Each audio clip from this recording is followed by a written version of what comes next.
یادگاری ہے۔ میں نے حق سب یار کے لیے 5 آیتیں پیش کی۔ اب ماں کا لال اسے مانو جو پورے قرآن سے ایک آیت ایسی پیش کی جو حق 4 یار۔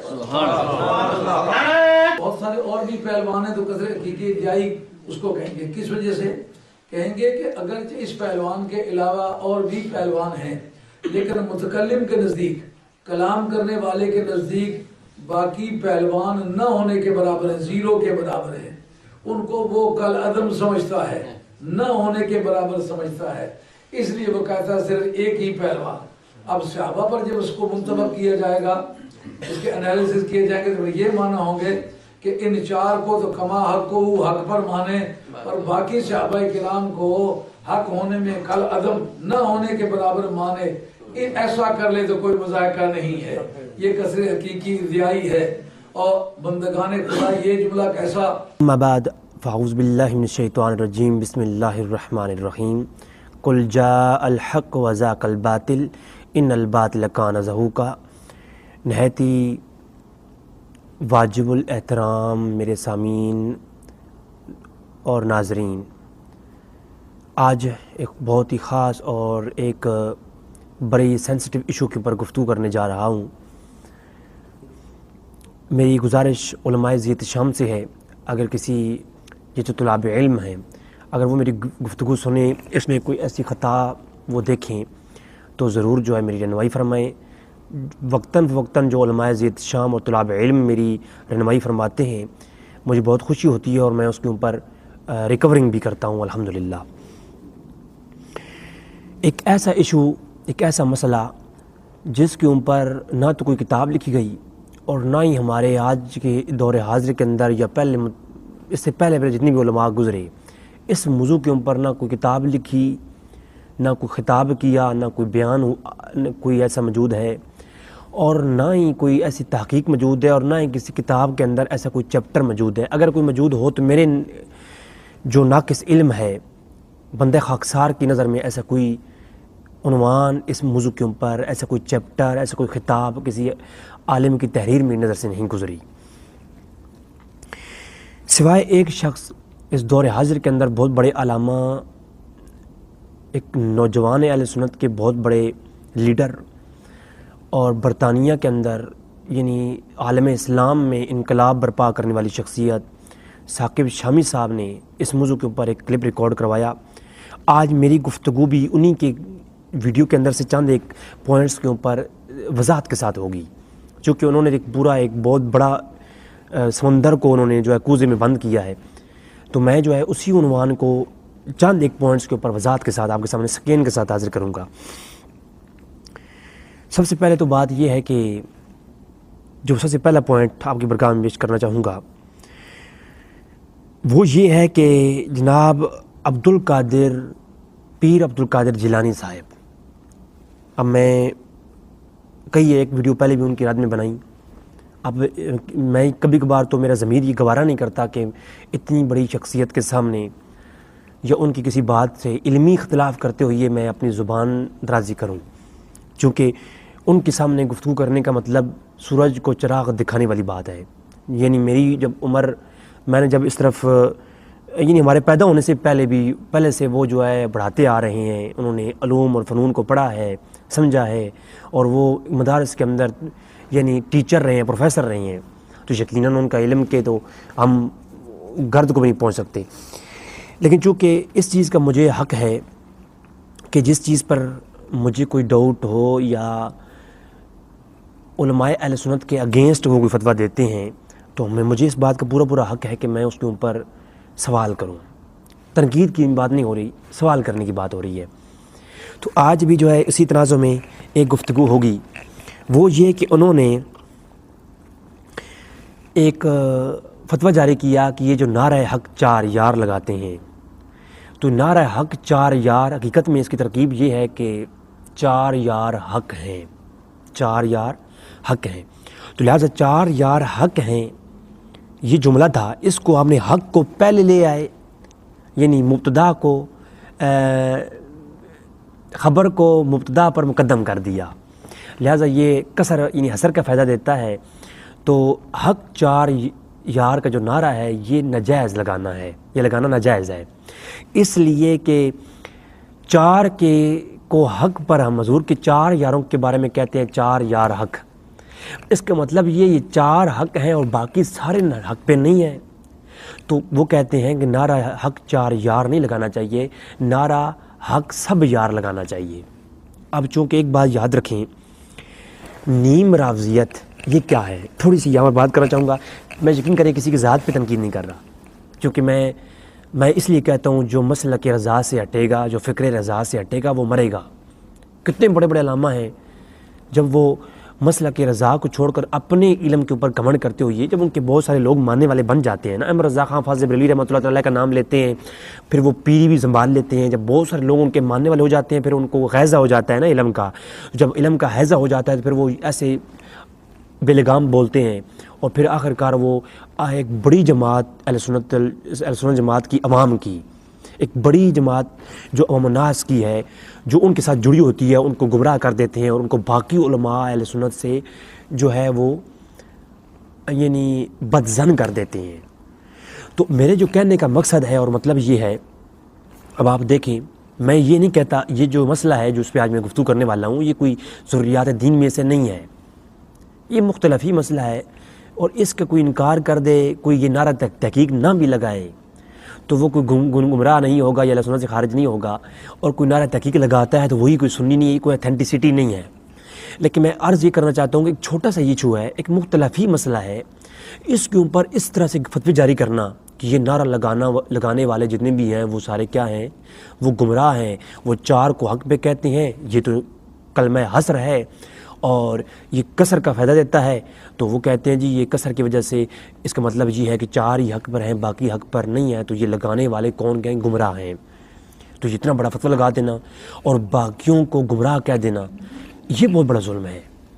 یاد رکھیں، میں آتا ہوں گفتگو کی طرف آؤں گا وضاحت کے ساتھ، میں انشاءاللہ تمام اصول کتابوں سے بتاؤں گا کہ پیر عبدالقادر صاحب نے جو اتنی بڑے شخصیت اور علمی شخصیت ہے ان کو توجہ دلاؤں گا کہ اس طرف آپ توجہ فرمائیں کہ آپ نے جو ہے جو کسر کی تعریف کی ہے اور کسر کی جو کسر حقیقی کی اوپر آپ نے اس بنیاد کی فتویٰ دیا ہے، تو کسر کے باقی جو اقسام ہیں ان کے اوپر آپ نے توجہ نہیں دی، اور اس کے علاوہ کسر کے جو لوازمات ہیں انشاءاللہ کتابوں سے دکھاؤں گا بھی اور آپ کے سامنے بتاؤں گا بھی۔ تو انہوں نے کسر کا جو قانون بیان بنایا ہے اور ان کا ایک مناظرہ ہوا، اس کے اندر اسی موضوع پر مناظرہ ہوا، تو انہوں نے وہ کسر حقیقی کو بیان کرتے ہوئے کہا جی دیکھو جی 4 یار حق ہیں، یعنی حق 4 یار، تو اس کے اوپر انہوں نے پوری گفتگو کر کے جو ہے کہا کہ یہ نعرہ لگانا ناجائز ہے اور حق سب یار نعرہ لگانا چاہیے۔ اچھا، اب نیم رافضیت کیا ہے یہ بات سن لیں۔ نیم رافضی کبھی بھی شیعت کے عقائد کا پرچار نہیں کرتا، اور نیم رافضی کبھی بھی اعلان شیعت نہیں کرتا، وہ رافضیت کا اعلان نہیں کرتا، ان کے عقیدہ بناتا نہیں ہے، یہ اہل سنت کے عقائد کا دعویدار ہوتا ہے۔ اور نیم رافضی جو ہوتا ہے وہ اصل میں اعتقاد اہل سنت کا ہی پرچار کر رہا ہوتا ہے، اہل سنت کے عقائد کا ہی نام لے رہا ہوتا ہے، لیکن حقیقت یہ ہوتی ہے کہ وہ اہل سنت کی عوام کو رافضیت کے نزدیک کرتا ہے۔ نیم رافضیت کا جو رول ہے نا، وہ صرف اتنا کام کرتے ہیں کہ وہ رافضیوں کے اعتقاد کے نزدیک کر دیتے ہیں سنیوں کے عقیدوں کو۔ جب ایسا ہوتا ہے تو پھر کیا ہوتا ہے، پھر جو عوام ہے وہ علماء اہل سنت سے اور عقائد اہل سنت سے تھوڑا دور ہو جاتی ہے، دوری اختیار کرتی ہے، اور جب وہ دوری اختیار کرتی ہے تو پھر رافضیت کا پرچار کرنے والے جو علماء ہیں وہ خود بخود ان کو اپنے نزدیک کر لیتے ہیں۔ تو نیم رافضیت ایک ایسی وبا ہے جو کہ آٹومیٹکلی پھیلتی ہے عوام الناس میں بھی جلدی سے، اور یہ بڑے بڑے علماء کو اپنی زد میں لے لیتی ہے۔ اب آپ دیکھیں پیر عبدالقادر صاحب جو کہ اس طرح کی ان کے اعتقاد میں پائی جاتی ہے نیم رافضیت، تو وہ جو ہے ان کی وجہ سے بڑے بڑے مناظر اسلام کہلانے والے لوگ راولپنڈی کے اندر، اور مفتی اعظم اور مفتی راولپنڈی کہلانے والے جو لوگ جو ہیں، اور اپنے نام کے ساتھ جو ہے بڑے حسین لقب لگانے والے سید، تو وہ جو ہے وہ بھی نیم رافضیت کے اندر شکار ہو گئے۔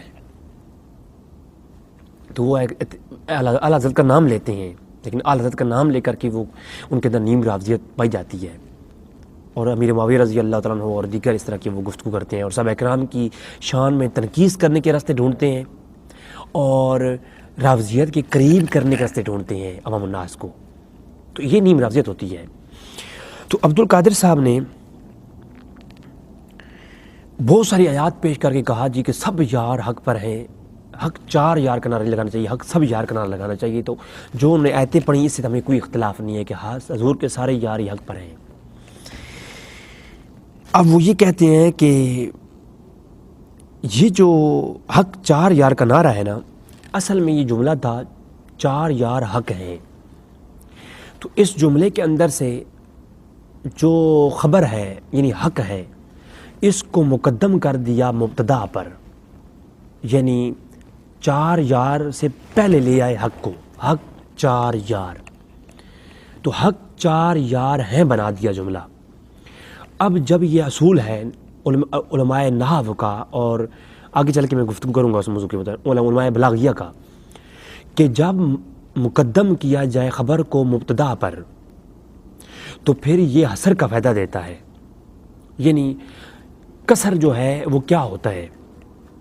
اب علماء نحو جو ہیں وہ کہتے ہیں کہ حصر معصور یہ ہوتا ہے کہ جب کسی بھی خبر کو مبتدا پر مقدم کیا جائے۔ آگے چل کے میں ساری چیزیں وہ بتانے والا ہوں، دکھانے والا ہوں۔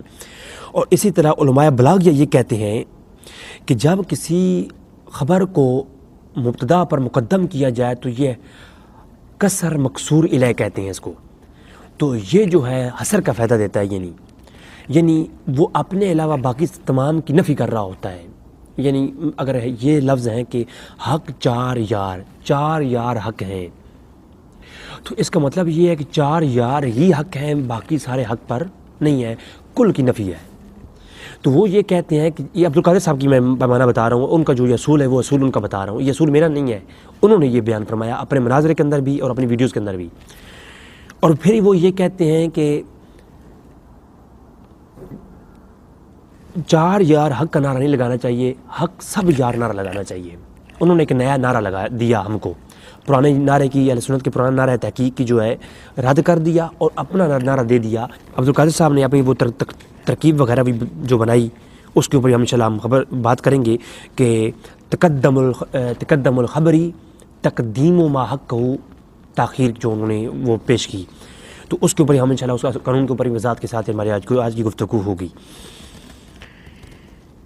اصل میں عبدالقادر صاحب سے میں وہی بات ہے کہ ادب کے ساتھ ہی نام لوں گا، اب کیا ہو سکتا ہے، توہین کرنا میں جو ہے بالکل بھی میرا مقصد نہیں ہے، بلکہ میں ان کی بارگاہ میں گزارش کر رہا ہوں کہ آپ مجھے یہ بتائیں، حق 4 یار کا نعرہ یعنی 4 یار حق ہیں، یہ جملہ تھا، تو حق کو ہم نے شروع میں لے آئے، مبتدا پر مقدم کر دیا، تو جو تقدم الخبری تقدیم ما حق ہو، تاخیر کا جو قانون ہے، اس کے تحت یہ کسر مکسور الیہ ہو گیا، قانون کسر اس پہ لاگو ہو گیا، لہٰذا باقی 4 ہی حق پر ہیں، باقیوں کی نفی ہو گئی۔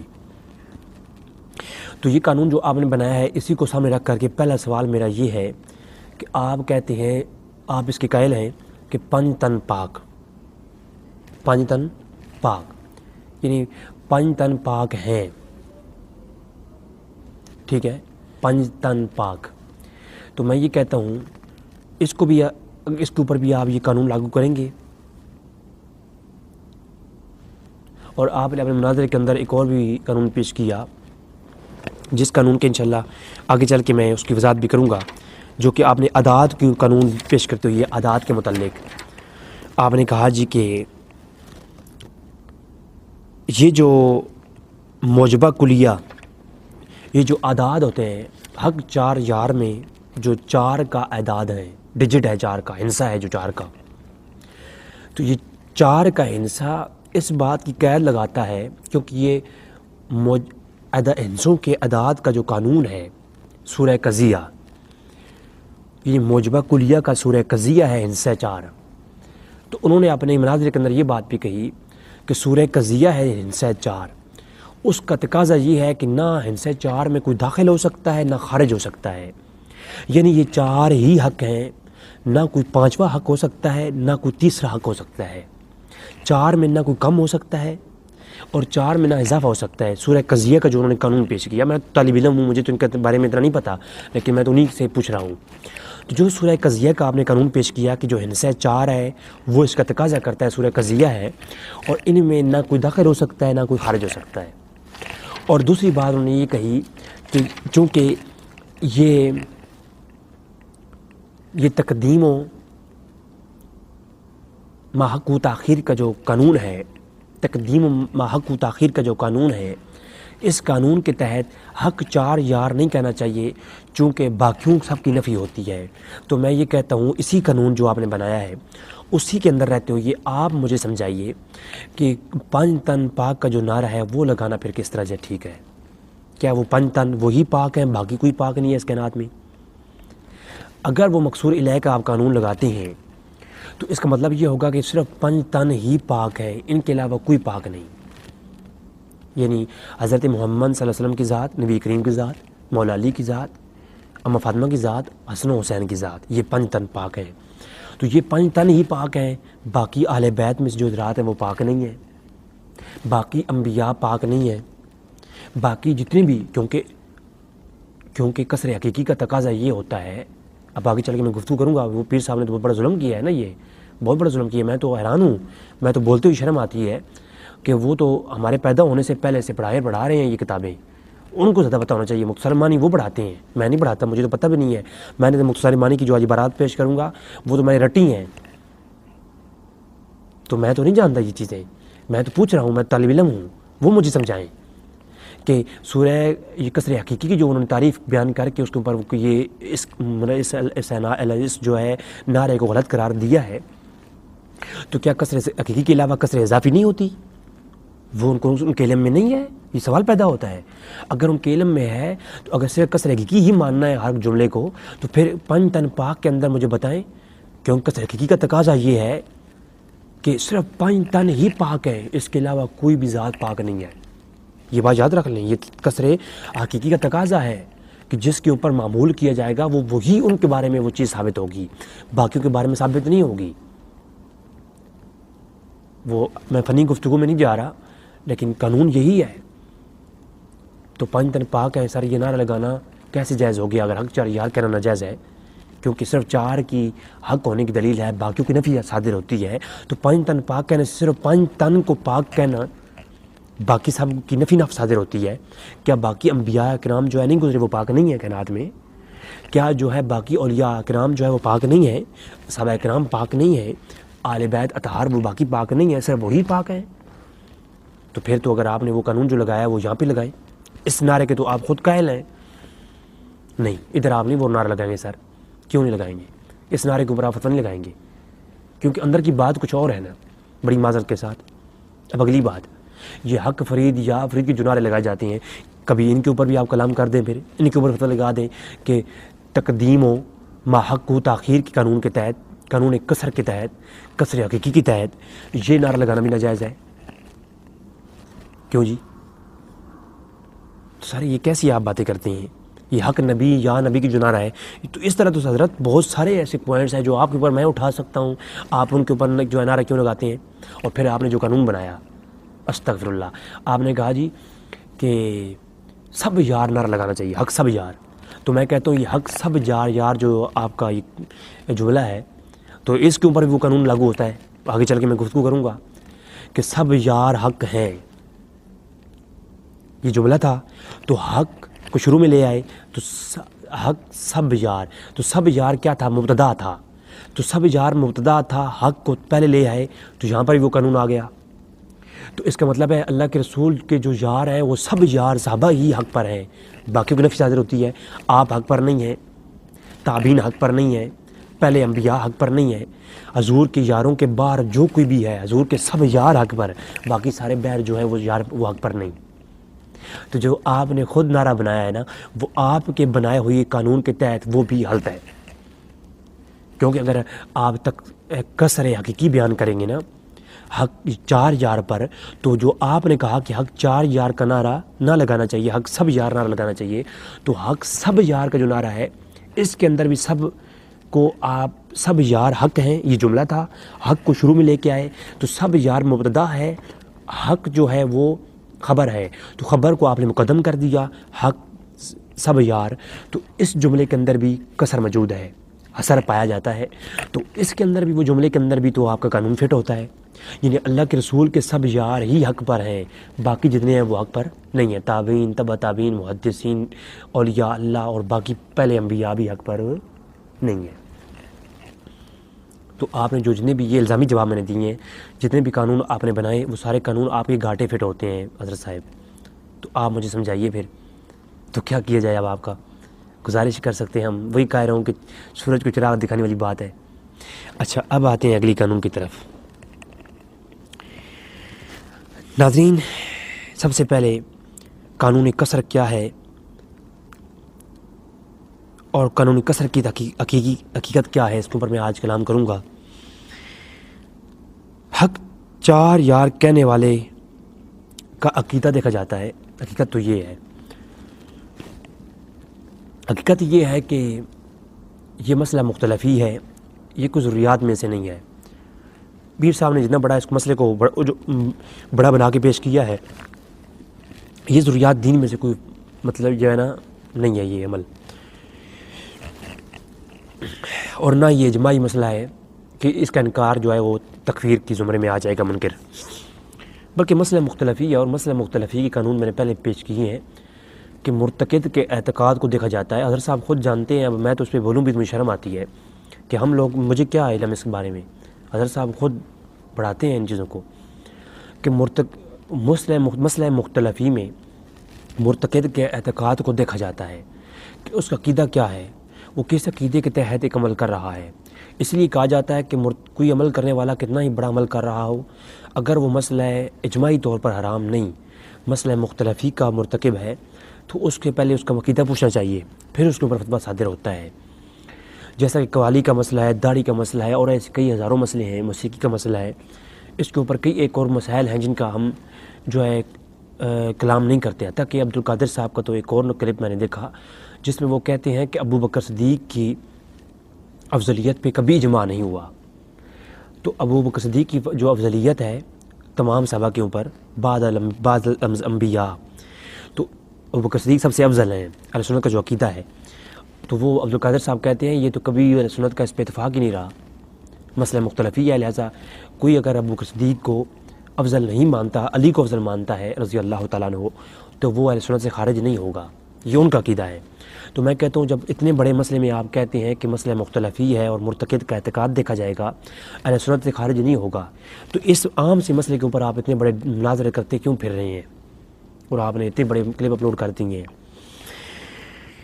ناظرین، سب سے پہلی بات یہ ہے کہ اگر زید حق چار یار کا نعرہ لگاتا ہے تو پہلی بات ہے زید کا عقیدہ دیکھنا پڑے گا، وہ کس عقیدے کے تحت لگاتا ہے۔ اگر وہ یہ کہتا ہے کہ حق چار یار سے مراد یہ عقیدہ لیتا ہے کہ صرف چار ہی حق پر ہیں باقی کوئی حق پر نہیں، تو پھر عبد القادر صاحب والی بات ٹھیک ہوگی۔ لیکن اگر وہ باقیوں کبھی بھی کسی بندے کے ذہن میں حق چار یار کا نعرہ لگاتے ہوئے کہیں بھی یہ نظریہ ذہن میں آتا ہی نہیں کہ میرے کہنے کا مطلب یہ ہے کہ صرف چار ہی حق پر ہیں باقی کوئی حق پر نہیں، اور وہ خود کو حق پہ سمجھتا ہے، باقی مسلمانوں کو بھی حق پہ سمجھتا ہے، تمام تابعین، تبع تابعین، محدثین، اولیاء اللہ کو بھی حق پہ سمجھتا ہے، اور یہ بھی کہتا ہے حق چار یار، تو اس کا مطلب یہ ہے کہ وہ اس میں تفضیل کے معنی میں، یعنی وہ صحابہ کرام کی کیٹیگری میں ان چار کو فضیلت دے رہا ہے، تو پھر اس کے اوپر بلکہ وہ حق پر ہے اور وہ اچھی بات کر رہا ہے، اس میں کوئی اعتراض نہیں ہے۔ لیکن اگر وہ اس طرح کرتا ہے، کہتا ہے کہ حق چار یار سے مراد یہ ہے کہ یہ چار ہی حق پر ہیں، ان کے علاوہ کوئی حق پر نہیں، تو پھر پیر عبد القادر صاحب والی بات ٹھیک ہے۔ تو یاد رکھیں 1400 سال تاریخ میں کسی شخص نے ایسا عقیدہ نہیں کہ وہ حق چار یار کا نعرہ لگائے اور وہ اس منہج پر لگائے کہ صرف چار ہی حق پر ہیں باقی کسی کوئی حق پر نہیں ہے۔ اب سب سے پہلی بات تو یہ ہے کسر کیا ہے، کسر کی تعریف، اور یہ ساری چیزیں میں کتابوں سے ہی پیش کروں گا انشاءاللہ تبارک و تعالیٰ۔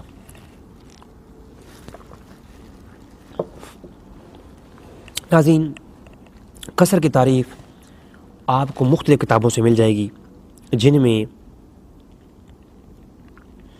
امام ابن حدید علم النحو کے اندر، کلام کے اندر، علم البلاغہ کے اندر اور علم اللغات کے اندر کسی کا بھی نہ قول لیا جا سکتا ہے، یہ آپ لوگ جانتے ہیں۔ ٹھیک ہے. تو الفلک الدائر علی مثل سائر، جس کی شرح ابن اسیر نے لکھی ہے. یہ کتاب ہے عبد الحمید بن ہبت اللہ ابن ابی حدید. ٹھیک ہے. تو یہ بہت بڑے ایک ائمہ لغہ میں سے، ائمہ بلاغہ میں سے بہت بڑے امام ہیں. انہوں نے الفلک الدائر کے اندر بھی قصر کی تعریف کی. اس کے علاوہ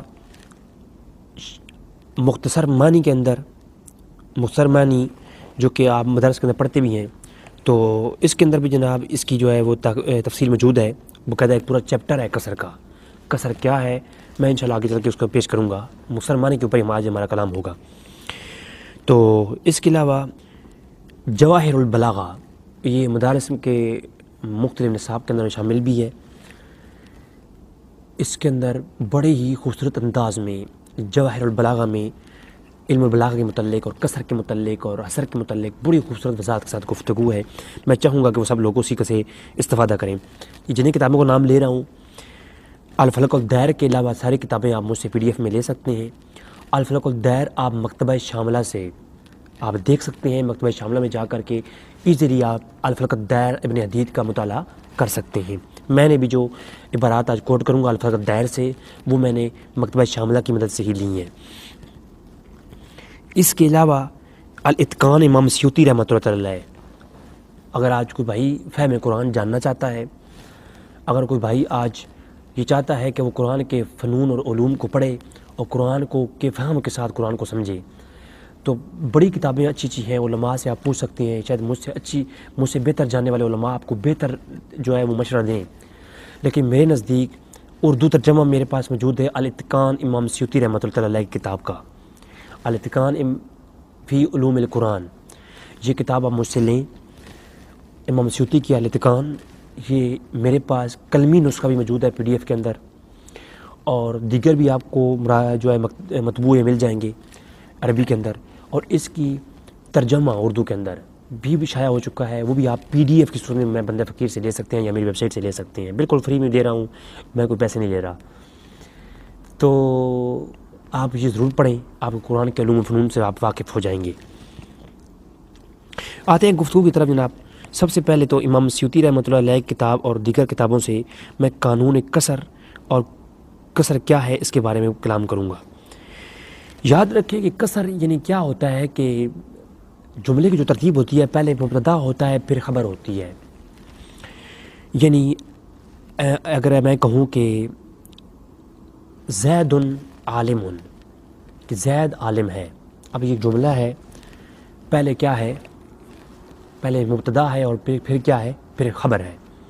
لیکن اگر میں اس کو الٹا کر دوں، یعنی میں خبر کو پہلے لے آؤں مبتدا کو بعد میں لے جاؤں، تو میں کہہ دوں کہ پہلے میں نے کیا کہا تھا، زید عالم.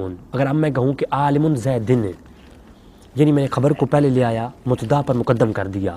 تو اس پہ علماء کا جو قانون ہے وہ یہ ہے، تقدم الخبری تقدیم ما حق تاخیر، کہ اگر جس کا حق یہ تھا کہ وہ بعد میں آئے، تاخیر میں آئے، اس کو پہلے لایا جائے، یعنی مبتدا کے اوپر مقدم کیا جائے خبر کو، تو یہ قصر کا فائدہ دیتا ہے.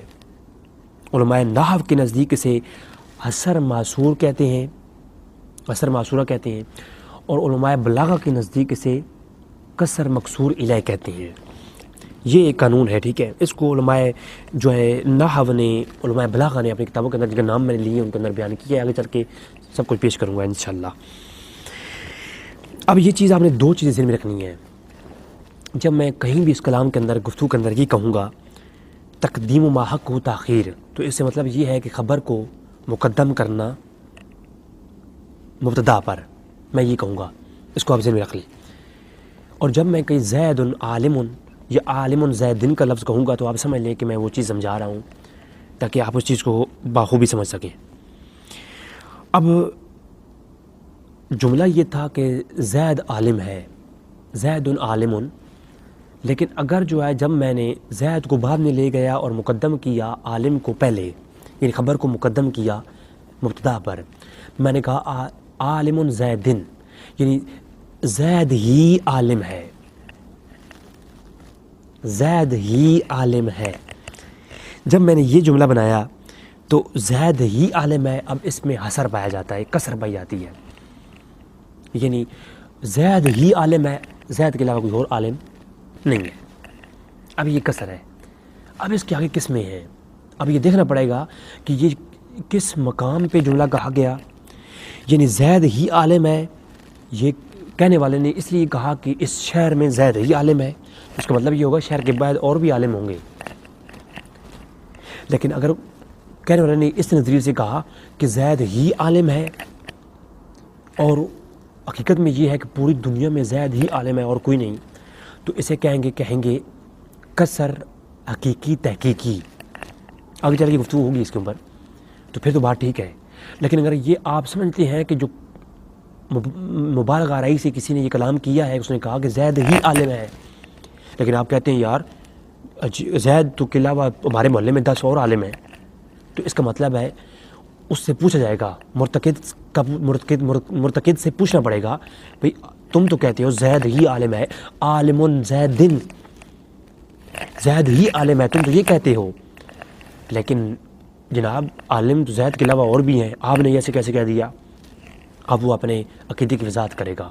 اب وہ آپ کو کہے گا بھائی میں جس محفل میں بیٹھا ہوا تھا، میں نے اس محفل میں یہ کہا تھا کہ اس محفل میں زید ہی عالم ہے، تو اس کا مطلب یہ ہے کسر موجود ہے، لیکن کسر کی ایک حدود مقرر کر دی گئی، جسے اس کو کسر اضافی کہتے ہیں، آگے چل کے میں کسر اضافی افرادی کہتے ہیں اسے۔ اب وہی بات ہے کہ میں پیر عبدالقادر صاحب کے سامنے یہ کیا گفتگو کروں، میں تو طالب علم، اور وہی بات ہے کہ سورج کو چراغ دکھانے والی بات ہے۔ اگر وہ ایک شخص کی طرف اشارہ کر کے کسر کرتا ہے، حسر کرتا ہے، ایک شخص مبالغہ آرائی کرتے ہوئے، اور حقیقت میں بھی یہ ہے کہ وہ جو کلام کر رہا ہے اس کا عقیدہ پوچھنا پڑے گا، اس نے کس تناظر میں یہ کلام کیا۔ اب کو کہتا ہے حق چار یار، تو اب جو یہ نعرہ لگاتے ہیں ان سے پوچھنا پڑے گا کیا تم یہ سمجھتے ہو یہ چار ہی حق پر ہیں، ان کے علاوہ کوئی حق پر نہیں؟ یعنی حق چار یار، یعنی 4 یار ہی حق ہیں۔ اگر کسر کریں گے نا تو معنی ترجمہ یہ بنے گا کہ 4 یار ہی حق ہیں۔ اگر 4 یار ہی حق ہیں تو اب نعرہ لگانے والے سے پوچھو بھئی آپ نے کس تناظر میں یہ نعرہ لگایا ہے؟ کیا 4 یار کے علاوہ کوئی حق پر نہیں؟ 5 تن ہی پاک ہیں، تو اب نعرہ لگانے والے سے پوچھو بھئی کیا تم سمجھتے ہو بھئی یہ 5 تن ہی پاک ہیں اور کوئی نہیں؟ تو پھر وہ اپنے عقیدے کی وضاحت کرے گا۔ اسے کہتے ہیں مرتقد کے اعتقاد کو دیکھ کر کے۔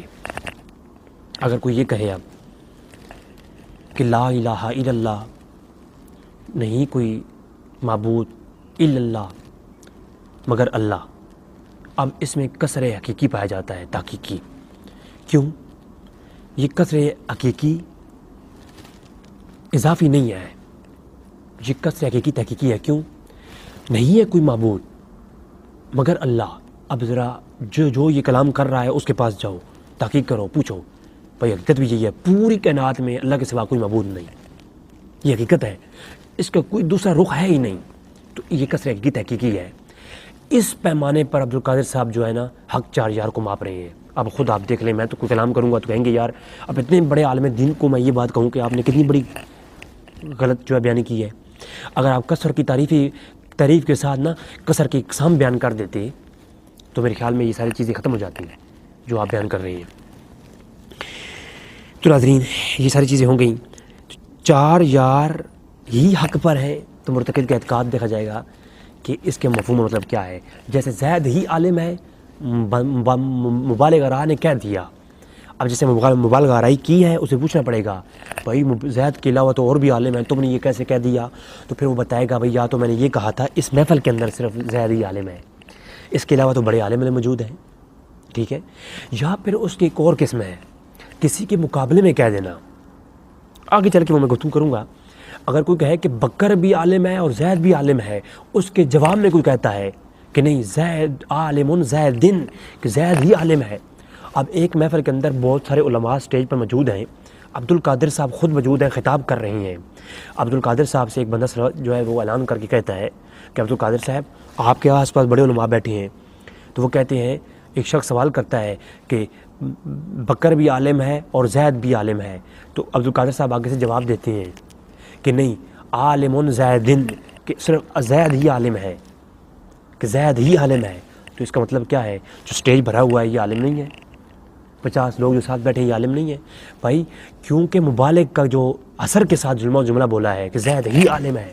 اب دیکھیں جملہ ایک ہی ہے، اثر بھی ایک جیسا موجود ہے، لیکن مقام بدل رہے ہیں، مکان بدل رہے ہیں، مقام بدل رہے ہیں، وقت دیکھا جاتا ہے، معتقد کا اعتقاد دیکھا جاتا ہے، کس موضوع پر یہ موضوع عنوان دیکھا جاتا ہے. یہ کثر کی حالتیں ہیں، یہ میں بیان نہیں کر رہا، یہ مختصر معنی کے اندر موجود ہے. میں آگے چل کے دکھاؤں گا بھی اور بتاؤں گا بھی.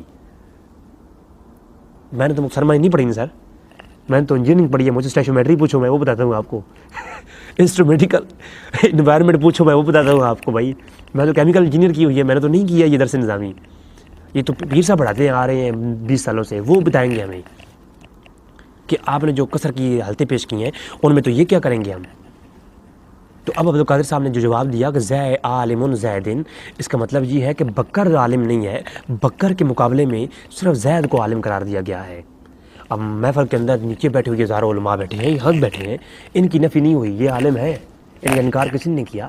جس کا جواب میں موضوع کے جواب میں کہا گیا، جب موضوع کے جواب میں کہا جائے اس کو کہتے ہوتے ہیں کسر اضافی افرادی. خدا نخواستہ یہ پتہ نہیں، اب میں تو ان چیزوں کا نہیں جاننے والا. حضرت صاحب آپ خود بتائیں عبدالقادر صاحب. اچھا اب آپ چلتے ہیں جی گفتگو کی جانب. ناظرین سب سے پہلے کثر کی تعریف پیش کروں گا میں. عبدالقادر صاحب نے ایک ذاتی اور کی ہے، انہوں نے یہ کہا، انہوں نے پورے مقدمے کی بنیاد جو بنائی ہے نا وہ کثر کو اس بنیاد پہ بنایا ہے کہ مبتدا پر مقدم کرنے کا مسئلہ. اب سب سے پہلے میں گفتگو کا آغاز میں عبدالقادر صاحب کی ایک اور، شاید ان کی عمر کے ساتھ ساتھ ان کا حافظہ کمزور ہو رہا ہے، اس لیے ان کی عدم توجہ کی وجہ سے یہ ایسا ہوا ہوگا، تو ان کی توجہ دلانا چاہوں گا میں ایک اور خاص طرف. کہ انہوں نے کہا جی کہ خبر کو مبتدا پر مقدم کرنا، یعنی تقدیم ما حق و تاخیر کا جو قانون پیش کیا، تو کہتے ہیں اس میں حصر ہے. یاد رکھیں اس میں علماء کا تو اتفاق ہی نہیں ہے کہ ہر بار آپ جو خبر ہے اس کو اگر مبتدا پر مقدم کریں گے تو ہر بار وہ حصر کا ہی فائدہ دے گا، ہر بار وہ کسر ہی ہوگا، ہر جملہ کسر ہی ہوگا.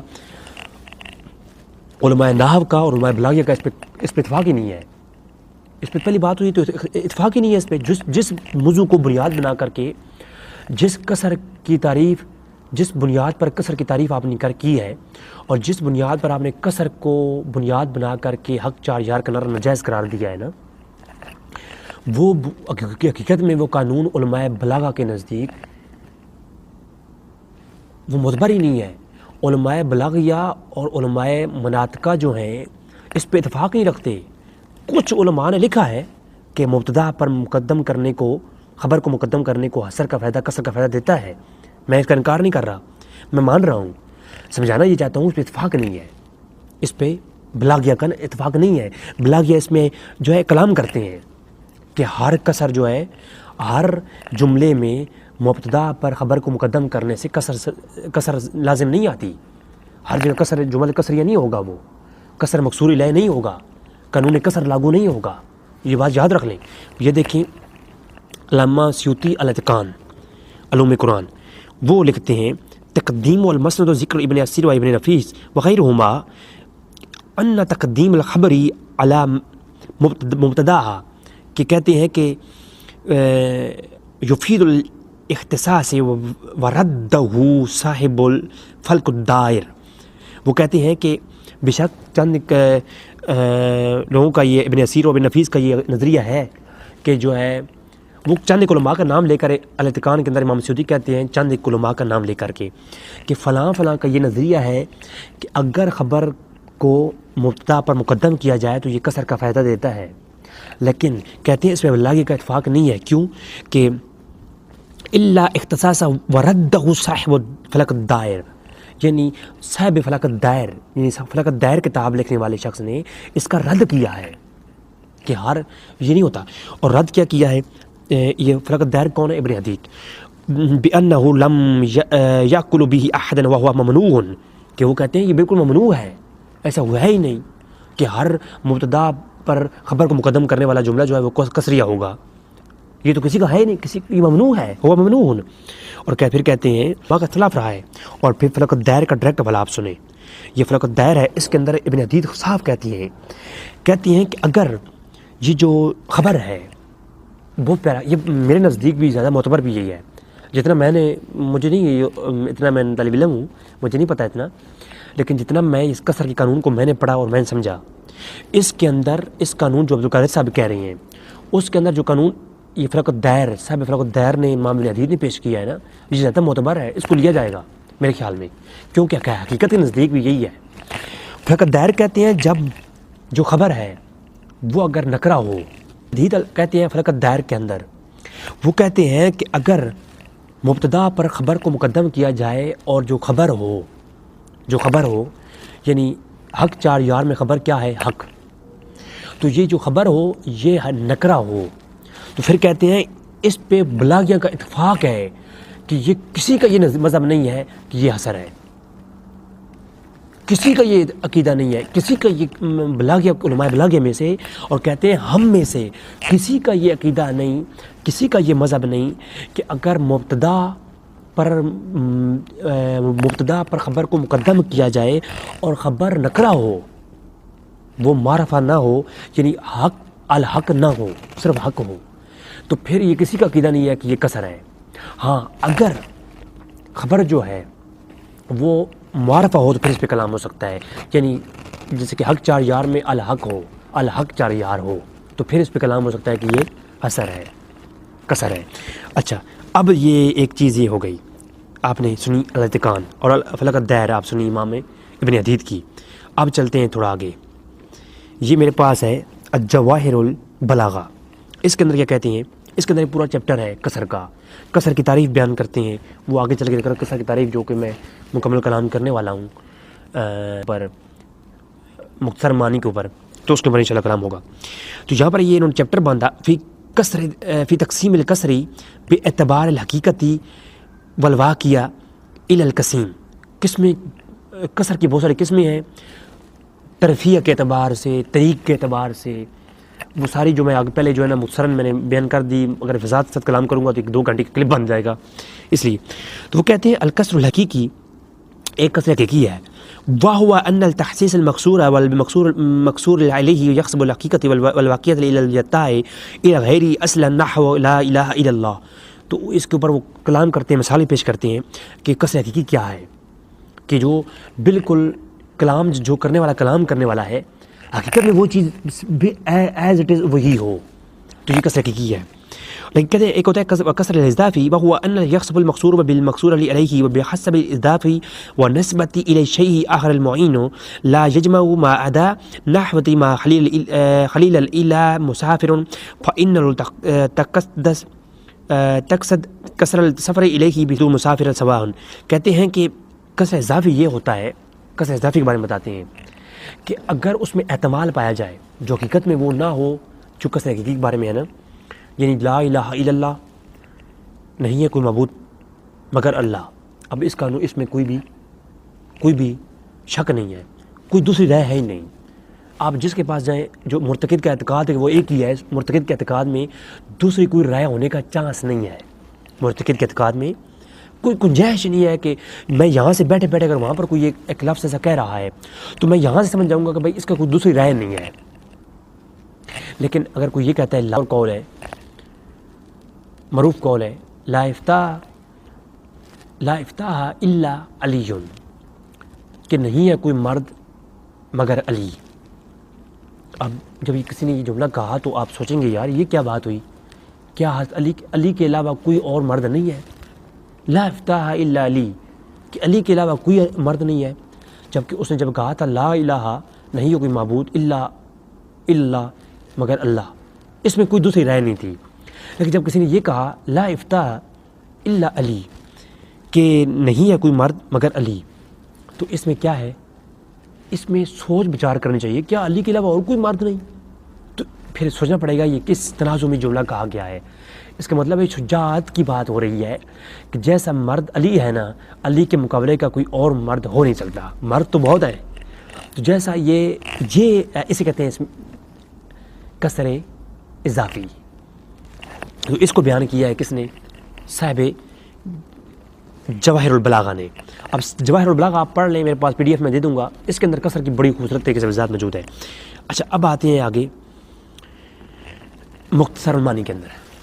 دوستو مختصر المانی کو جو میں انشاءاللہ جو ابھی پیش کروں گا، آپ لوگ اس پہ غور کریں گے انشاءاللہ آپ کو ساری گفتگو جو حق 4000 کا مطلب ہے، مفہوم ہے، حق 4000 کو میں آج انشاءاللہ آپ کے سامنے واضح کر دوں گا.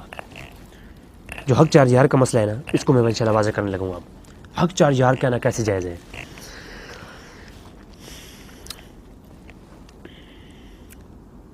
قصر کیا ہے؟ کسی ایک شے کو کسی دوسری شے کے ساتھ خاص کر دینا، ایک خاص طریقوں پر ملا دینا،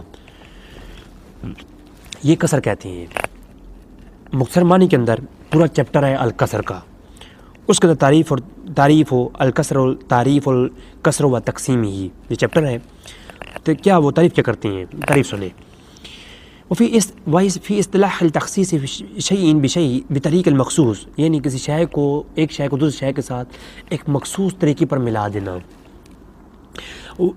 یہ کیا ہے؟ یہ قصر ہے، قصر کی تعریف ہے.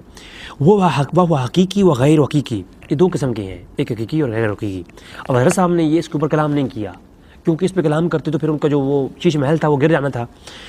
لان تخصیص شیء بشیء انما ان يكون يحسب الحقيقة وفي نفسه الامر بان لا يجاوز الا غيره الا اصطلاحا وهو الحقيقي، یعنی ایسا امر کہنے والے نے جو بات کہی وہ 110% صحیح ہو، جیسے کہ لا الہ الا اللہ، تو وہ اس کے علاوہ کوئی اور رائے نہ ہو، تو وہ کیا ہے؟ قصر حقیقی ہے. لیکن کہتے ہیں کہ ولا او يحبس اضافه الا شيئا بان لا يجاوز الا ذلك الشيء وان امكن ان يتجاوز الا شيء في جملتي وهو غیر حقیقی، یعنی اگر ایسی چیز ہو جس کے اندر احتمال پایا جاتا ہو، دوسری رائے پائی جاتی ہوں، ایک چیز کو خاص چیز کے ساتھ ملایا، اب اس کا مکان دیکھا جائے گا، اس کا موضوع دیکھا جائے گا، وہ تمام چیزیں پائی جاتی ہوں کہ موضوع کے اعتبار سے ہو. جیسے کہ عالم زیدن، زید عالم ہے، اب ہو سکتا ہے اس کا معنی یہ ہوگا زید ہی عالم ہے، تو اس کا مطلب یہ نہیں زید کے علاوہ اور کوئی عالم نہیں دنیا میں، ہو سکتا ہے اس محفل میں 4 عالم اور ہوں. تو اب کلام کرنے والے کو دیکھا جائے گا، یہ غیر حقیقی ہے. یہ قصر ہے، لیکن قصر غیر حقیقی ہے. قصر بظاہر تو قصر نظر آئے گا جملے میں، لیکن قصر ہوگا نہیں. ٹھیک ہے. اور پھر اب آپ سے کوئی یہ سوال کرے، میں نے آپ مختصر معنی کے اندر سے میں نے آپ کے سامنے تعریف اور حقیقی اور اضافی کی تعریف پیش کی. اب جو ہے اگر آپ سے کوئی یہ سوال کرے کہ حق 4000 کا نعرہ لگانا ناجائز ہے، یہ جائز کس طرح ہے؟ کیونکہ یہ قصر حقیقی ہے، تو اسے آپ کہیں جی یہ قصر حقیقی نہیں ہے، یہ حق 4000 کا نعرہ لگانا بالکل جائز ہے. جیسے کہ حق پنج تن پاک کا نعرہ لگانا جائز ہے، حق فرید یا فرید کا نعرہ لگانا جائز ہے، اور حق نبی یا نبی کا نعرہ لگانا جائز ہے. اسی طرح حق 4000 کا نعرہ لگانا بھی جائز ہے. اگر یہ اس کو ناجائز کہیں گے تو سب نعروں کو ناجائز کہیں گے. اگر اس کے اندر قصر پایا جاتا ہے اور اس کا مفہوم مطلب یہ ہے کہ 4 ہی حق پر ہیں اور حق پر نہیں ہے، تو آپ سے کوئی سوال کرے یہ بات کر کے اور قصر بیان کرے، تو آپ اس کا جواب یوں دیں گے. پہلا جواب تو یہ دیں گے کہ قصر حق 4000 کے جملے میں 4 یار حق ہیں، تو حق کو خبر کو مبتدا پر مقدم کیا تقدیم و ما حق کو تاخیر کے تحت، تو یہ قصر کا فائدہ دیتا ہے. تو آپ نے سب سے پہلا جواب یہ دینا ہے کہ اس پر علماء بلاغیہ کا، علماء مناطقہ کا، علماء نحو کا اس پر اتفاق ہی نہیں ہے کہ ہر خبر کو مبتدا پر مقدم کرنا یہ قصر مقصوری لائے ہے. اس پر کسی کا اتفاق ہی نہیں ہے. پہلا جواب آپ نے یہ دینا ہے. ٹھیک ہے، علماء بلاغیہ کا یہ اتفاق نہیں ہے. دوسرا جواب یہ دینا ہے کہ یہ قصر حقیقی موصوف علی صفہ ہے. یہ قصر حقیقی موصوف علی صفہ ہے. اگر قصر پایا جاتا ہے جملے کے اندر کہ 4 یار ہی حق ہیں، تو اب اگر جملہ کرنے والے نے یہ جملہ کیا ہے کہ جامعہ رضویہ میں زید ہی عالم ہے اور عالم اور بھی ہوں، تو اس کا مطلب ہے یہ حقیقت میں مبنی نہیں ہے. یہ جو قصر ہے یہ حقیقت میں مبنی نہیں ہے، یہ قصر اضافی ہے. لیکن اگر وہ حقیقت یہ ہو کہ جامعہ رضویہ میں اور کوئی عالم نہیں، زید ہی عالم ہے، کیونکہ جس وقت زید کے بارے میں کہا گیا اس وقت جامع میں چھٹیاں تھیں، سب لوگ عالم گھر گئے ہوئے تھے، جامع کے اندر ایک ہی عالم تھا، زید۔ حقیقی یہ ہے کہ زید کے علاوہ کوئی عالم نہیں، میں نفی جلی ما ادا کر دی کہ زید کے علاوہ اس کائنات میں کوئی عالم نہیں۔ اس کی زمرے میں تو کوئی بھی جو ہے نا، جو حق سب یار ہیں، حق سب یار ہیں۔ سب کیا ہے؟ سب یار کیا ہے؟ یہ مبتدا ہے، اور حق کیا ہے؟ خبر ہے۔ خبر کو پہلے لے آئے، حق سب یار ہیں، اس کا مطلب یہ ہے کہ سارے صحابہ ہی حق پر ہیں، ان کے علاوہ میں نفی جلی ما ادا کر دی، صحابہ کرام کے علاوہ کوئی حق پر نہیں ہے۔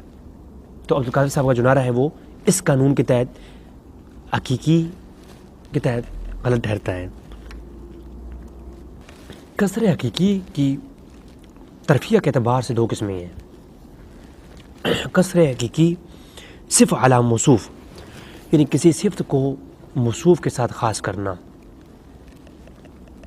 کسر میں، اور ایک ہے کسر موصوف علی صفہ، یعنی کسر حقیقی موصوف علی صفہ یہ ہے کسی موصوف کو صفت کے ساتھ خاص کرنا۔ اب اگر کسر صف علی موصوف دیکھا جائے تو 4 یار ہی حق پر ہیں، 4 یار ہی حق پر ہیں، تو ہم نے نفی جلی ما ادا کر دی۔ لیکن اگر کسر حقیقی موصوف علی صفہ دیکھا جائے تو جملہ یہ بنے گا 4 یار حق ہی ہیں، 4 یار حق ہی ہیں، حق کے علاوہ کچھ بھی نہیں ہے، کیونکہ ہم نے اس میں کیا کیا، جو موصوف تھا، موصوف کیا تھا 4 یار، اور صفت کیا تھی، حق۔ حق موصوف کو حق کے ساتھ خاص، صفت کے ساتھ خاص کیا ہے، موصوف کو صفت کے ساتھ خاص کیا، تو اس کا مطلب کیا ہوا کہ 4 یار حق ہی ہیں، یعنی باطل پر نہیں ہے۔ اب اس کا جملے کا معنی کیا بنے گا؟ اگر کوئی یہ اعتراض کرے کہ 4 یار حق کہنا جائز نہیں کیونکہ علی حق پر ہیں، باقی 3 حق پر نہیں، تو اس کا جواب دیتے ہوئے آپ کہیں گے نہیں، 4 یار ہی حق پر ہیں، 4 یار ہی حق پر ہیں۔ مطلب یہ کہ تم کہتے ہو ایک حق پر ہے، ہم کہتے ہیں نہیں 4 یار ہی حق پر ہیں، تو جملہ یہ بنے گا کہ 4 یار ہی حق ہے، 4 یار، ایک یار حق نہیں، 4 یار ہی حق ہیں، چاروں کے چاروں حق پر ہیں۔ پھر صفت کسر حقیقی موصوف علی صفہ، کسر حقیقی موصوف علی صفہ اگر بنوایا حق 4 یار کے جملے کو کسر حقیقی موصوف علی صفہ مانا جائے تو کیا ہے؟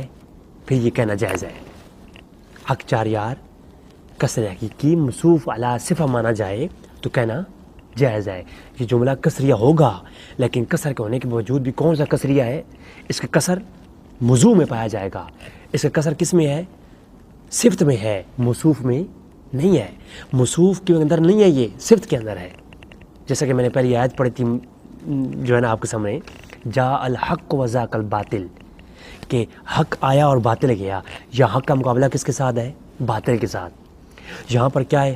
حق 4 یار حق ہی ہے، حق 4 یار کے جملے کو جب موصوف علی صفہ بنائیں گے آپ، کسر حقیقی موصوف علی صفہ، تو یہ جملہ کیا بنے گا؟ حق 4 یار جملہ کیا بن جائے گا؟ 4 یار حق ہی ہے۔ تو پھر جب اس جملے یہ جملہ بن جائے گا تو یہ جملہ کہنا اس اعتبار سے کہنا کیا ہے؟ جائز ہے۔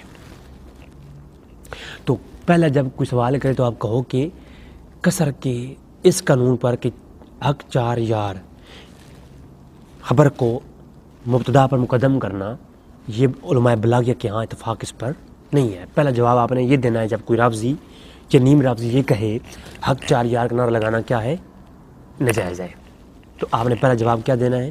پہلا جواب یہ دینا ہے کہ یہ اس پر علماء بلاغیہ کا اتفاق نہیں ہے، جیسا کہ الاتقان کے اندر امام سیوطی نے کہا، اور جواہر البلاغہ کے اندر موجود ہے، الفلق الدائر کے اندر ابن عدید نے کہا، اور اس کے علاوہ مختصر معنی کے اندر بھی موجود ہے۔ دوسرا جواب آپ نے یہ دینا ہے کہ اگر اس میں کسر مان لیا جائے تو یہ کسر حقیقی موصوف علی صفہ ہے، کہ اس کی صفت میں کسر پایا جاتا ہے نہ کہ موصوف میں. لہذا صفت کے اندر جا الحق و ذاک الباطل، جہاں باطل کا مقابلہ حق کے ساتھ ہے، یہاں پر بھی حق جو ہے نا، حق 4 کا حق کا مقابلہ باطل کے ساتھ ہے. کہ اگر کوئی یہ کہے کہ 4 حق پر نہیں ہے، پہلے 3 حق پر نہیں ہے، صرف 1 حق پر ہے، تو ہم آگے جواب میں کیا کہیں گے؟ حق 4 نہیں، 4 حق پر ہیں. باطل کے نظریے کے رد میں ہم کہیں گے.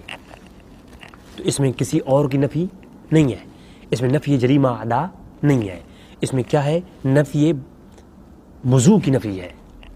تو یہ کیا ہے؟ یہ حقیقی، کسر حقیقی کے تحت بھی یہ کہہ سکتے ہیں.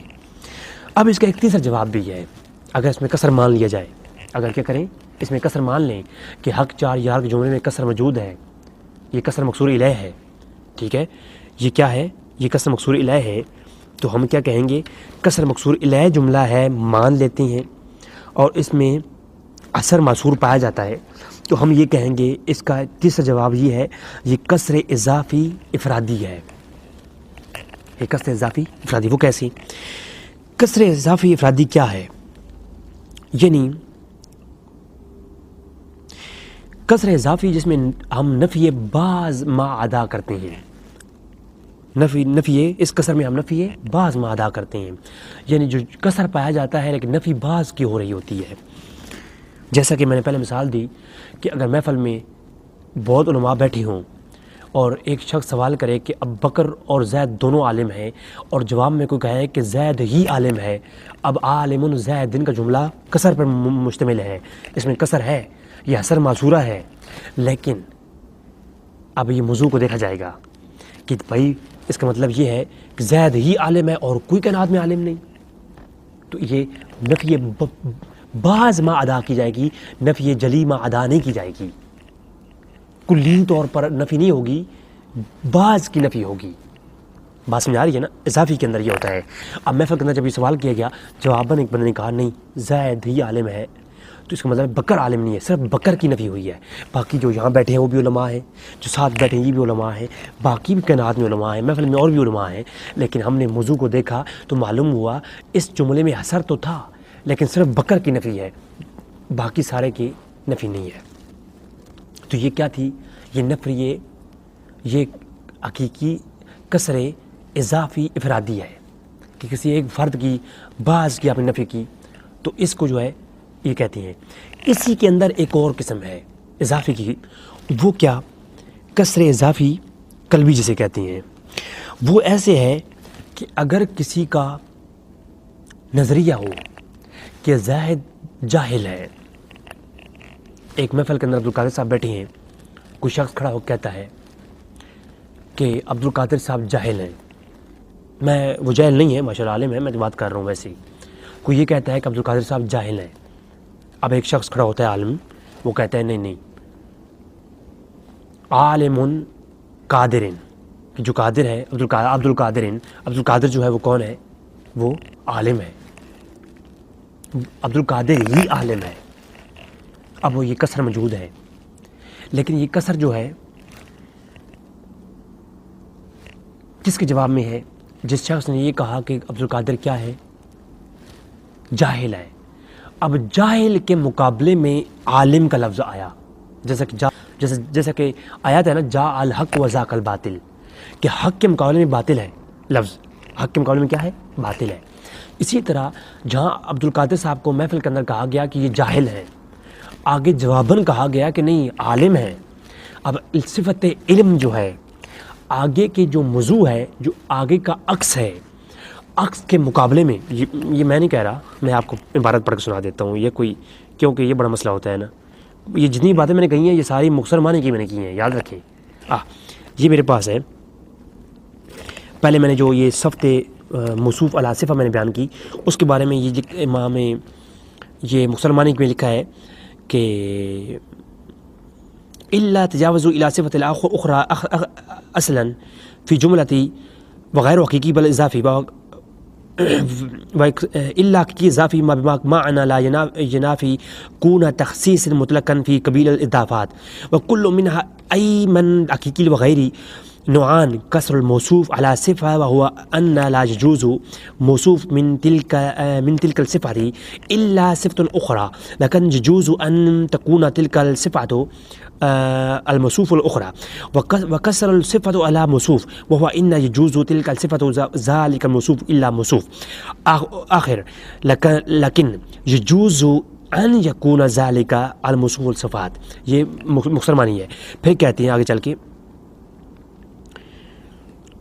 چونکہ میرا موضوع کیا ہے کہ عکس کے متعلق ہے، وہ کہتے ہیں کہ پھر آگے یہ موضوع چلتا رہتا ہے کہ مقصور اللہ انصاف المکون یعنی طویل ہے، یہ گفتگو آگے کرتے ہیں. آئی کتابی محال صفت کدھر گیا، کہتے ہیں اگر جو ہے متکلم کے کلام کو دیکھا جاتا ہے جب کسر پایا جائے، جملے میں کسر پایا جائے تو متکلم کے کلام کو دیکھا جاتا ہے. اگر کلام کرنے والا کیا کرتا ہے کہ عکس کسی کے موضوع کا عکس بیان کرے، یعنی اب موضوع کا عکس کیا تھا، حقیقت میں عبدالقادر صاحب عالم تھے، کہنے والے نے جاہل کہا. اب جواباً ہم نے کہا کہ عالم عبدالقادر، تو مطلب یہ ہوا کہ عبدالقادر عالم ہے. یہ کس کے مقابلے میں کہا گیا؟ یہاں پر جو کسر ہے وہ عالم کے اوپر پایا جائے گا، عبدالقادر کے لفظ کے اوپر نہیں پایا جائے گا، موصوف کے اوپر نہیں ہے. کس پہ ہے؟ صفت کے اوپر ہے. تو صفت کیا ہے؟ عالم. کیونکہ ادھر جو ہے صفت کے اوپر اعتراض کس پہ تھا؟ صفت پہ تھا. اعتراض کس پہ تھا؟ صفت پہ تھا کہ عبدالقادر عالم نہیں جاہل ہیں. تو جواباً کسی نے کیا کہا گیا کہ وہ کیا ہے؟ عالم ہیں. تو پھر کہتے ہیں ایسے جملوں میں کیا ہے، صاحب الذوق السلیم ففیہم کسر فلم یعرف، بعض جملوں پر کسر ایسا ہوتا ہے کہ نظر نہیں آتا. ایک صاحب ذوق سلیم رکھنے والا جب اس میں غور و فکر کرتا ہے تو پھر معلوم ہوتا ہے اس میں کسر ہے. اور کسر ہوتا کدھر ہے؟ کسر ہوتا یہ ہے کہ وصاحب الذوق السلیم فی الکسر یعرف اصطلاح البلاغہ فی ذالک دولۃ الثلاثہ بباقیۃ الوضع الازل والواضع المودعہ والمعنى التقدم الکسر لاصل ای وجہ الثانی ووجوہ، کہ اصل میں اس کے اصل میں نہیں ہوتا کسر اس کی صفت موضوع میں ہوتا ہے. اور پھر آگے چل کے صفحہ 184 جو میرے پاس جو کتاب پڑھائی جاتی ہے نا مسلمانی مدارس کے اندر، اس کا 184 اس میں کہتے ہیں کہ ومن کسر موصوف علی صفت تقدیر و اذا معنی المقصور علی استصفاف انه اخاصها اول الکسر الموضوع علی صفہ من حقیقتی، کہ یہ جو حقیقت کے اعتبار سے اس میں موضوع کے اعتبار سے جو پایا جاتا ہے عکس اس میں ہوتا ہے، کسر جو ہے موضوع کے اندر ہوتا ہے. جب کوئی کسی کا عکس نظریہ پیش کرے تو کسی کے عکس نظریے کے مقابلے میں آپ جب کچھ کہیں گے تو وہ کسر جو ہے اس کی صفت میں پایا جاتا ہے. اس کو کہتے ہوتے ہیں کسر اضافی قلبی. ٹھیک ہے، کسر اضافی قلبی کہتے ہیں. تو اگر جب کوئی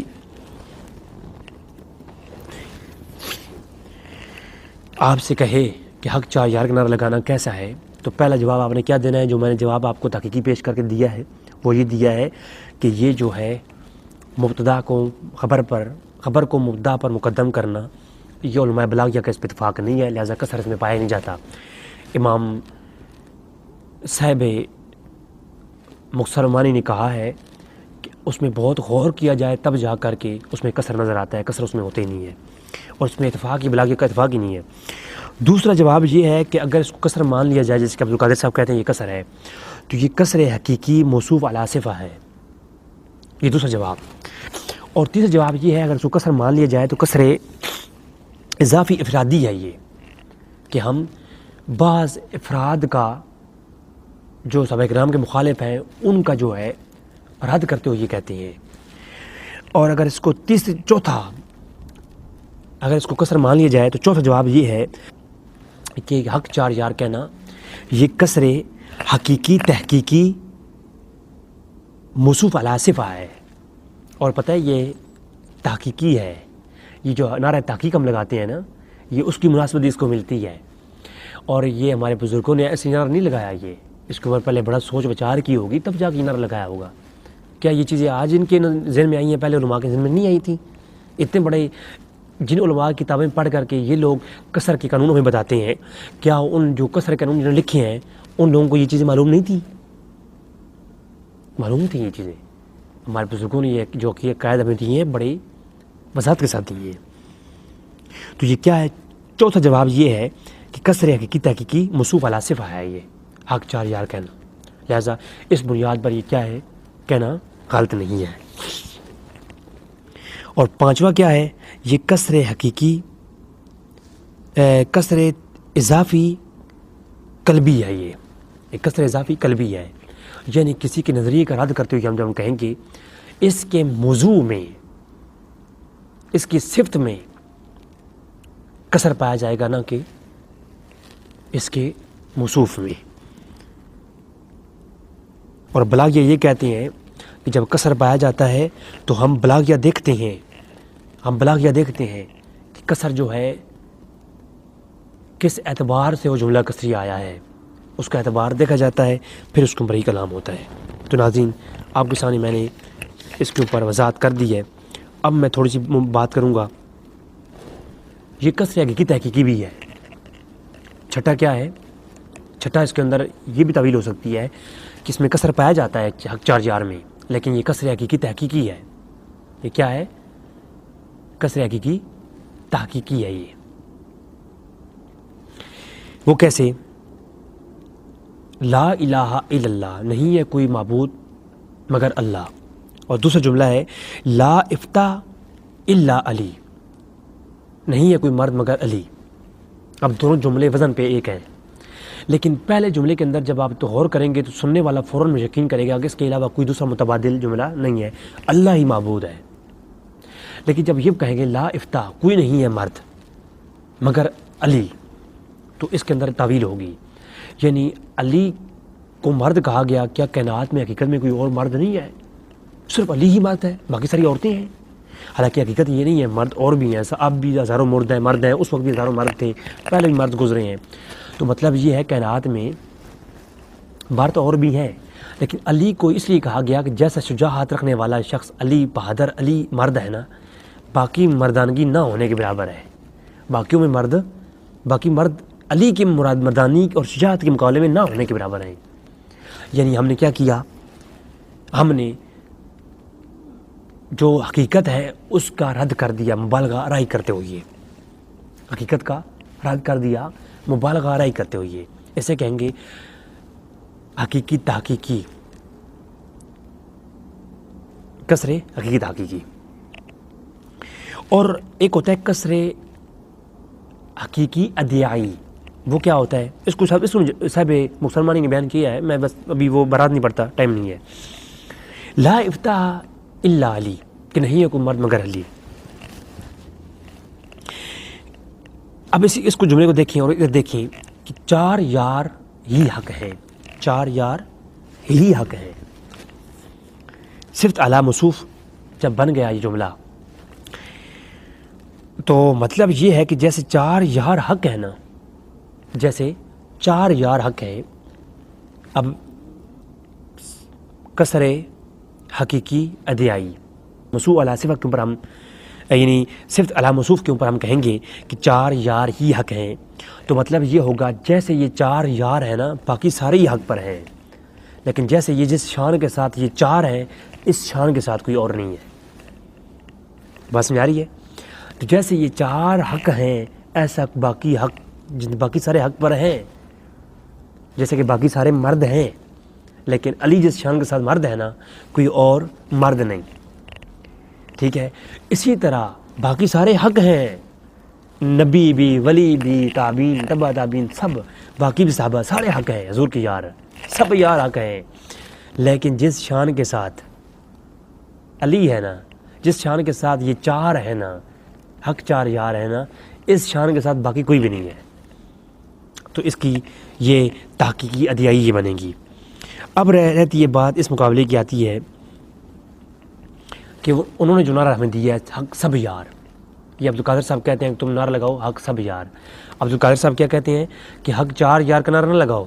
یہ کہنا اس میں کسر ہے، اور کسر کی وجہ سے یہ کہنا غلط ہے کہ صرف 4 ہی حق پر ہیں باقی حق پر نہیں ہیں. تو حق 4000 کا مفہوم یہ بنتا ہے کہ صرف 4 ہی حق پر ہیں. اس کا مطلب یہ ہے صرف 4 ہی حق پر ہیں, باقی سارے حق پر نہیں ہیں. تو نعرہ یہ لگاؤ کہ سب یار حق سب یار. تو میں یہ کہتا ہوں کہ کیا سب یار ہی حق پر ہیں, باقی ولی انبیاء تابعین تبع تابعین وہ حق پر نہیں ہیں.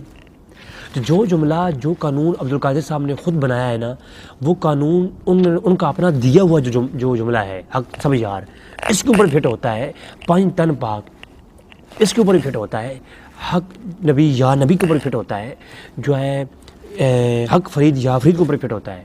تو ان کا جو قانون خود بنایا ہوا ہے, جو حق 4 یار کے اوپر انہوں نے لگایا ہے نا, وہی حق سب یار جو انہوں نے جملہ دیا ہے اس کے اوپر بھی لگتا ہے. کیونکہ سب یہ لفظ جو سب ہے حق سب یار, یہ لفظ جو سب ہے نا, اس کا عربی ترجمہ کیا ہے؟ کل. کل. اور فارسی میں کیا کہتے ہیں؟ ہر. علماء نحو کو اٹھا لیجئے, جواہر البلاغیہ کو اٹھا لیجئے, آپ فارسی کے اندر دیکھ لیں, عربی کے اندر دیکھ لیں, جس زبان کے اندر آپ دیکھ لیں, لفظ جو کل ہے نا, کل, لفظ کل, یہ سورہ قضیہ ہے. جیسا کہ عداد سورہ قضیہ ہوتے ہیں نا, حالانکہ عداد عبدالقادر صاحب نے تو کہا ہے کہ یہ حق 4 یار میں لفظ 4 عداد ہیں, لفظ 4 ہنسا ہے. جو لفظ 4 ہے نا, 4 عدد کا 4 کا جو عدد ہے, یہ سورہ قضیہ ہے, موجبہ کلیہ کا سورہ قضیہ ہے. اور موجبہ کلیہ کا سورہ قضیہ میں نہ کوئی داخل ہو سکتا ہے نہ خارج ہو سکتا ہے, یعنی 4 ہی حق پر ہیں, 4 کے علاوہ 5واں کوئی حق پر نہیں. عبدالقادر صاحب نے ایک توجیہ یہ پیش کی ہے انہوں نے سورہ قضیہ کی. تو میں یہ کہتا ہوں اس پر علماء بلاغیہ کا اتفاق نہیں ہے, علماء مناطقہ کا اتفاق نہیں ہے کہ سورہ قضیہ ہے یہ. اب میں عبارات پیش کروں گا تو بہت وقت لگ جائے گا. تو اس پر بھی اتفاق نہیں ہے کہ جو لفظ 4 ہے, جو عداد ہوتے ہیں, عداد یہ سورہ قضیہ ہوتے ہیں. ہر عداد ہر مقام پر سورہ قضیہ نہیں ہوتے. لیکن اس بات پہ مناطقہ کا اتفاق اور اجماع ہے, بلاغیہ کا اتفاق اور اجماع ہے, علماء نحو کا اجماع ہے کہ لفظ کل جو ہے یہ سورہ قضیہ ہے. لفظ کل کیا ہے؟ سورہ قضیہ ہے.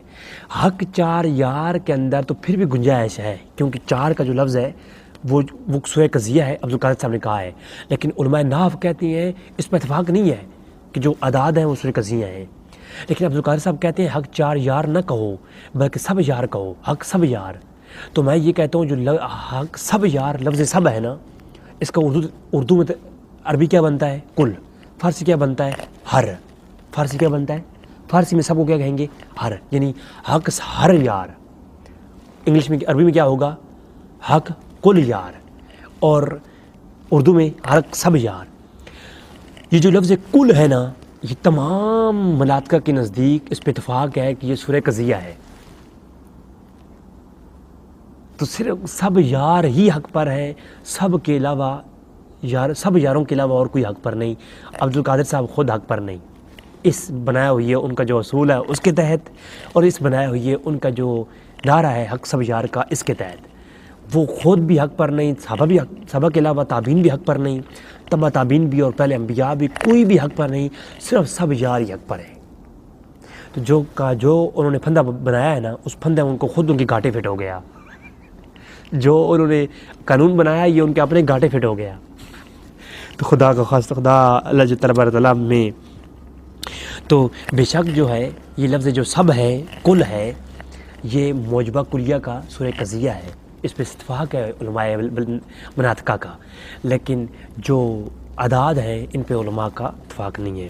تو یہ جو حق سب یار نعرہ ہے, اس پر تو زیادہ اعتراض ہو سکتا ہے, اس طرح کے جو اعتراض آپ نے حق 4 یار پہ کیے ہیں. اللہ تبارک تعالیٰ سے دعا ہے کہ رب تعالیٰ ہمیں سمجھنے کی توفیق عطا فرمائے. وما علینا الا البلاغ المبین. دوستو, میرا کہنے کا جو مطلب تھا, جو بیان کرنے کا مقصد تھا, وہ یہ ہے کہ مجھے پتہ ہے اتنے بڑے خطاب کون سنتا ہے, لیکن ایک میرا شوق ہے کہ میں ان تمام چیزوں کو اکٹھا کر کے آپ کے سامنے لے آؤں دلائل کے ساتھ, اور آپ کو بتا دوں کہ یہ کدھر کدھر لکھا ہوا ہے, تاکہ بعد میں آنے والے جو یہ فتنے کھڑے ہوں ان کے بارے میں کوئی نہ کوئی ایویڈنس موجود ہوں سوشل میڈیا پر, لوگ اس سے فائدہ اٹھائیں. زندگی کا نہیں پتہ, رضوی بھائی کی زندگی کا نہیں پتہ کہ اس بندہ فقیر نے کب دنیا سے چلے جانا ہے. لیکن میں اللہ سے یہ دعا کرتا ہوں جب تک زندہ ہوں میں جو ہے دین کا جو کام بھی کر سکوں, اللہ تبارک تعالیٰ مجھے صحیح اللہ سنت کا کام کرنے کی توفیق عطا فرمائے. وما علینا الا البلاغ المبین.